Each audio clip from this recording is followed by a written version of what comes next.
L'Arabie saoudite et l'Iran se sont engagés dans de nombreux cycles de négociations au cours des dernières années, avec l'aide de l'Irak, comme vous le savez mieux que moi. Selon vous, en quoi sont différentes les négociations de Beijing?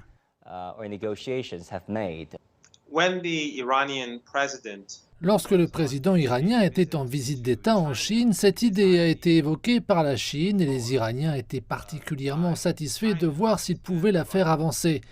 Les Iraniens et les Saoudiens ont négocié au niveau du vice-secrétaire du Conseil suprême de sécurité nationale d'Iran et de son homologue saoudien.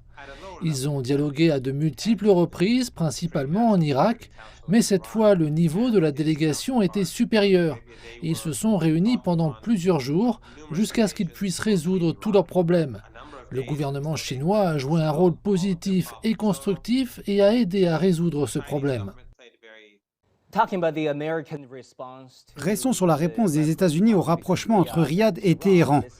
Dans ce communiqué de la Maison-Blanche, John Kirby, le porte-parole, a dit « La désescalade et la diplomatie, ainsi que la dissuasion, sont les principaux piliers de la politique que le président Biden a exposée lors de sa visite dans la région l'année dernière. » Comment évaluez-vous l'influence et la crédibilité des États-Unis dans la région au cours des dernières décennies? Lorsqu'on observe ce que de nombreux hauts responsables de groupes de réflexion ainsi que des décideurs politiques disent aux États-Unis, il est évident qu'ils sont très mécontents.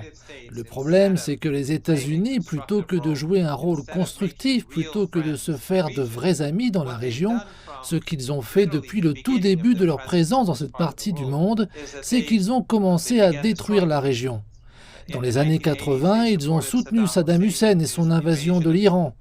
Les États-Unis et leurs alliés ont fourni des armes chimiques, puis ils ont apporté leur soutien aux extrémistes en Afghanistan et à leur guerre. Ensuite, les États-Unis ont envahi l'Afghanistan. Et alors, ils ont envahi et détruit l'Irak. Et bien sûr, la guerre sale en Syrie, au Yémen, en Libye. Et la liste s'allonge. Les États-Unis ont donc détruit une large partie d'Asie occidentale. Ils manipulent continuellement un pays contre un autre ou une composante de la société contre une autre. La région appartient aux populations de cette région. Les États-Unis n'y ont aucun droit de suprématie.